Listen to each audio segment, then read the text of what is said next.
ஆன்மீக பரிகாரங்கள், தெய்வீக ரகசியங்கள். சிவாலயத்தில் 7 வகை தானங்கள் செய்வது சிறப்பு. எலுமிச்சை, வெல்லம், அவல், மாதுளை, நெல், தேங்காய், பசும்பால். இந்த 7 வகையான பொருட்களை சிவாலயத்தில் தானம் அளிப்பதால் சகல செல்வங்களும் கிடைக்கும். கல்வி கலைகளில் சிறக்க, குழந்தைகள் நன்றாக படிக்க பெருமாள் கோவில்களில் அஸ்த நட்சத்திரம் அன்று துளசி மாலை சாற்றி வழிபட வேண்டும். சரஸ்வதி தேவிக்கு புனர்பூச நட்சத்திர நாளில் அர்ச்சனை ஆராதனை செய்தாலும் கல்வியில் சிறந்து விளங்கலாம். தெய்வீக ரகசியங்கள். சிவன் கோயில் வன்னி மரம், வில்வ மரத்தை 21 முறை வலம் வந்து நமது குறைகள் கூற நல்ல பலன்கள் கிடைக்கும். தீர்ப்புகள் சாதகமாகும். இம்மரங்களுக்கு நாம் கூறுவதை கேட்கும் சக்தி உள்ளதாக ஒரு ஐதீகம் உண்டு. 2 சர்ப்பங்கள் இணைந்தது போல் இருக்கும். நாகராஜ சிலைக்கு வெள்ளிக்கிழமை காலை 10:30 மணி to 12 ராகு காலத்தில் மஞ்சள் குங்குமம் வைத்து செவ்வரளி பூ சாற்றி அபிஷேகம் செய்து நெய் தீபம் ஏற்றி தம்பதிகள் பெயருக்கு அர்ச்சனை செய்தால் தம்பதிகள் ஒற்றுமையாக அந்யோன்யமாக வாழ்வார்கள். குடும்பத்தில் தாங்க முடியாத கஷ்டங்கள் வந்தால், மன அமைதி குறைந்தால் அருகில் உள்ள ஆலயங்களுக்கு தீபம் ஏற்றி வழிபடுவது ரிஷிகள் சொன்ன பரிகாரம். கொடிய கடன் தொல்லைகளும் ஸ்ரீ யோக நரசிம்மரை மற்றும் கடன் தொல்லைகளிலிருந்து ஸ்ரீ லட்சுமி நரசிம்மரை வழிபடுவது நல்ல பரிகாரமாகும். ஸ்ரீ நரசிம்மரனின் எந்த கோலத்தையும் தரிசித்தாலும் கடன் தொல்லைகள், பில்லி சூன்யம், ஏவல் திஷ்டி, திருமண தடை விலகி நன்மை பெறலாம். நரசிம்மர் கோவிலில் எந்த உருவத்தையும் பார்த்தாலும் நன்று. ஆலய திரிசூலத்திற்கு குங்குமம் இட்டு எலுமிச்சம்பழம் குத்தி வழிபட திருஷ்டி, செய்வின தோஷம் நீங்கும்.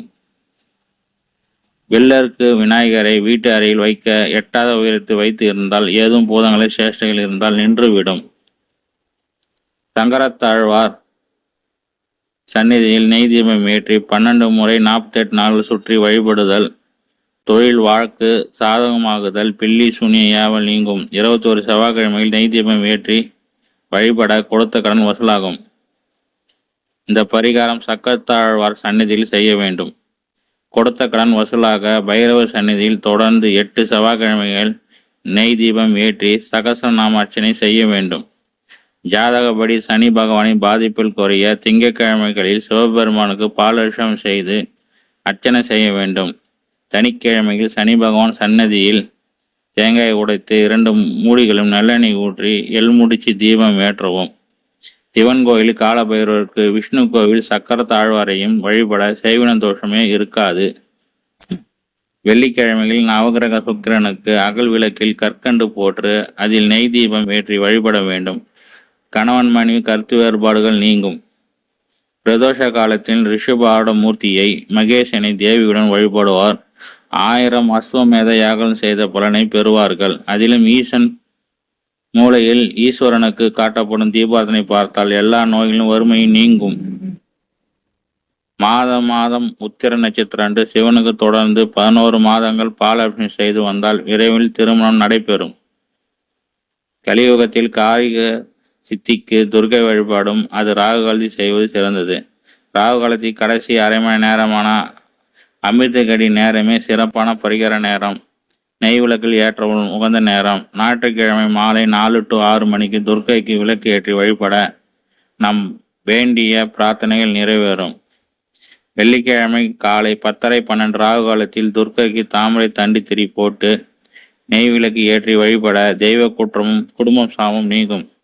அஸ்த நட்சத்திரம் துர்க்கைக்கு சிகப்பு பட்டு துணி சாற்றி சிகப்பு தாமரை பாதத்தில் வைத்து வழிபட வேண்டும். 27 எண்ணிக்கை கொண்ட எலுமிச்சை பழமாலை சாற்றி குங்குமத்தையும் அர்ச்சனை செய்து அந்த குங்குமத்தை நெற்றியில் வைத்து வர உடனே திருமணம் நடைபெறும். சங்கட சதுர்த்தியில் விநாயகர் அருகம்புல் மாலை சாற்றி அர்ச்சனை செய்து வழிபட சங்கடங்கள் தீரும். சங்கடகர சதுர்த்தியில் விநாயகருக்கு எருக்கம் திரி போட்டு விளக்கேற்றி வழிபட பிள்ளைகள் கல்வியில் முன்னேறுவார்கள். இரட்டை பிள்ளையாருக்கு ரோகிணி நட்சத்திரம் அன்று சந்தன காப்பு செய்து வழிபட கடன் பிரச்சனைகள் தீரும். செவ்வாய் அதிபதியான முருகப்பெருமானுக்கு செவ்வாய் தோறும் நெய் விளக்கு ஏற்றி வழிபட மாதத்தில் வேலை கிடைக்கும். விபத்துகளிலிருந்து தப்பிக்க அவிட்ட நட்சத்திரம் அன்று முருகன் கோவில் வேலில் எலுமிச்சை சொருகி அர்ச்சனை செய்யவும்.